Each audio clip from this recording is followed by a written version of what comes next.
नमस्कार, श्री बालाजी एजुकेशन में आपका स्वागत है और मैं विजय लक्ष्मी आज आपको बताऊंगी कि शब्द और पद किसे कहते हैं। सबसे पहले शब्द की परिभाषा जान लेते हैं।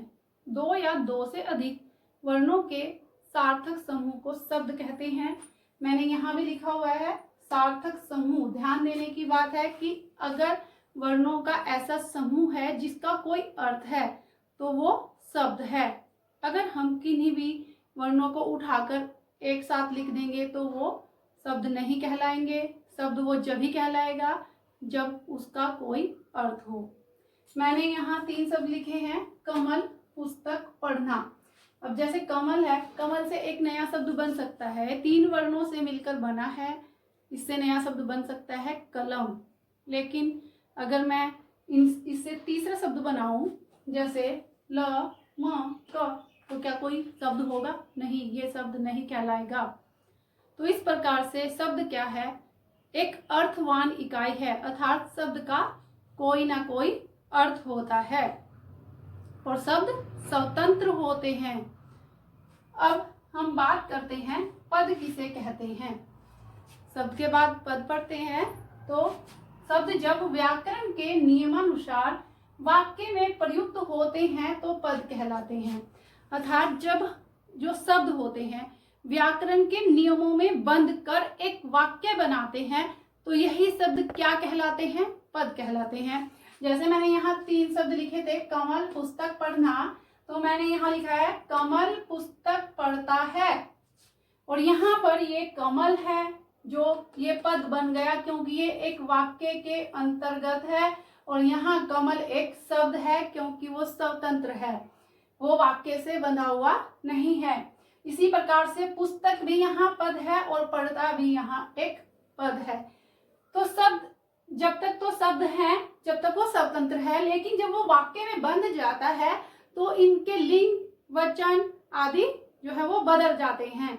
जैसे कमल तो ठीक है, लेकिन पुस्तक जो है अगर मैं इसको लिखूं कमल पुस्तकें पढ़ता है तो पुस्तक का बहुवचन बन गया।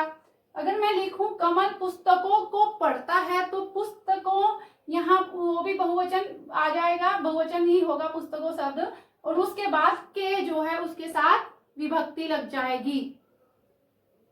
कमल पुस्तक पढ़ेगा तो ये पढ़ना जो शब्द है ये क्या हो जाएगा? ये पढ़ेगा। इसका जो है वो काल जो है वो बदल जाएगा।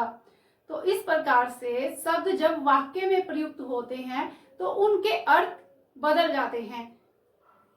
तो अब आपको समझ आ गया होगा कि शब्द जब तक शब्द है जब तक वो उससे वाक्य नहीं बनता। अगर शब्द से हम वाक्य बनाते हैं तो वो सभी शब्द पद कहलाएंगे। अब पढ़ते हैं कि पद के कितने भेद होते हैं। पदों को 5 भेदों में बांटा गया है, या ये कह सकते हैं पद 5 प्रकार के होते हैं। सबसे पहले संज्ञा पद, उसके बाद सर्वनाम पद, अगला विशेषण पद, उससे अगला क्रियापद और फिर क्रिया विशेषण पद।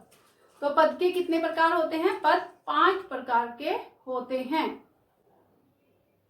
पद का पहला भेद है संज्ञा पद।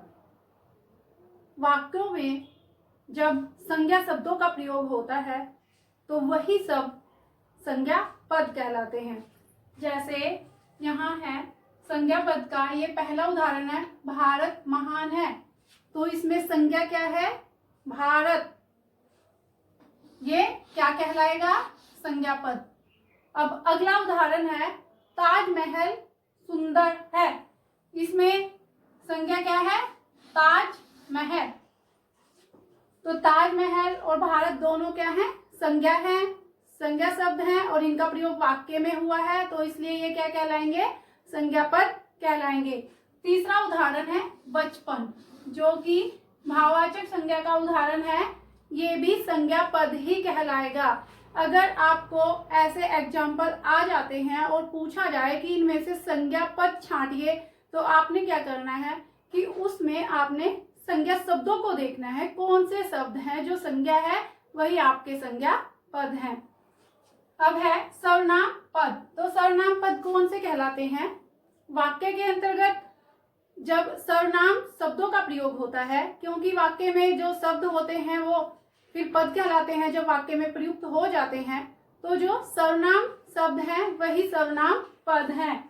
जैसे मैं चला जाऊंगा, यहाँ पर क्या है सर्वनाम। सर्वनाम क्या होते हैं, मैं, तुम, वह, आप, जिनका प्रयोग संज्ञा के स्थान पर किया जाता है वो सर्वनाम होते हैं और वही सर्वनाम पद हैं। तो इसमें क्या है, मैं क्या है, सर्वनाम पद। उसके बाद अगला उदाहरण, तुम मेरे मित्र हो, इसमें तुम जो है वो सर्वनाम है।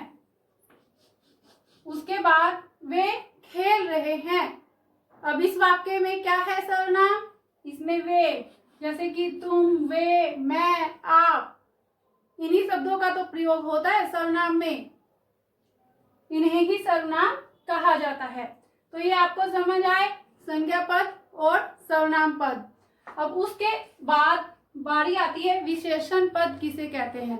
विशेषण पद भी ठीक ऐसे ही है जैसे संज्ञा और सर्वनाम, अर्थात जो शब्द विशेषण होते हैं वही विशेषण पद कहलाते हैं, या जिन शब्दों से हमें विशेषण का बोध होता है वही शब्द जब वाक्य में प्रयुक्त होते हैं तो विशेषण पद कहलाते हैं।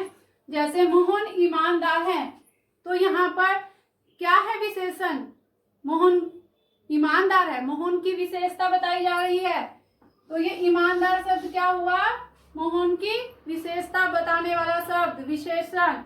अब कक्षा में 40 छात्र हैं, अब यहाँ पर विशेषण क्या होगा, 40 छात्र, ये कौन सा विशेषण है, संख्यावाचक विशेषण। रमेश 10 लीटर दूध लाया, तो इसमें क्या है विशेषण, 10 लीटर। पद का अगला भेद है क्रियापद, कि वाक्य में ऐसे कौन से शब्द होते हैं जो क्रिया का बोध कराते हैं, तो वो क्रियापद कहलाते हैं। जैसे बालक खेलते हैं, तो यहाँ पर बालक क्या कर रहे हैं, खेलने का काम कर रहे हैं, वो खेलते हैं। तो जो ये है पीछे खेलते हैं, है भी इसी के साथ आएगा, ये क्रियापद है। और ध्यान रखना कि हिंदी में जो क्रियापद होते हैं वो वाक्य के अंत में होते हैं। जिस प्रकार से अंग्रेजी भाषा में क्रिया बीच में होती है, हिंदी में नहीं होती। हिंदी में क्रियापद सबसे पीछे, सबसे बाद में ही होते हैं। रमा पुस्तक पढ़ती है, तो यहाँ पर रमा क्या काम कर रही है, क्रिया क्या कर रही है, पढ़ने का, तो इसलिए पढ़ती है क्या है, क्रियापद है। उसके बाद पक्षी आकाश में उड़ते हैं, तो पक्षी क्या काम कर रहे हैं, क्या क्रिया कर रहे हैं, उड़ने की क्रिया कर रहे हैं। तो ये उड़ते हैं, ये किसमें आएगा, क्रियापद ही इसे कहेंगे। तो जो पद के भेद है उसमें सबसे आसान क्रियापद ही है, क्योंकि वो सबसे पीछे होते हैं, बहुत ही आसान है ये। अब अगला जो भेद है पद का वो है क्रिया विशेषण, अर्थात ऐसे शब्द या ऐसे पद जो क्रिया की विशेषता बताते हों उन्हें क्रिया विशेषण पद कहते हैं। जैसे कछुआ धीरे चलता है, तो इसमें क्रिया क्या हुई, चलना। अभी मैंने आपको बताया कि क्रिया सबसे बाद में होती है, तो क्रिया क्या हुई, चलना। और चलने की विशेषता क्या हुई, धीरे। तो धीरे जो है वो क्या है, क्रिया विशेषण पद है। अगला, सुशील बहुत बोलता है। अब यहाँ पर आप सोच रहे होंगे कि ये सुशील बहुत बोलता है, ये तो सुशील की विशेषता है। नहीं, क्योंकि जो बोलता है वो क्रिया है और बोलने की विशेषता क्या है, बहुत।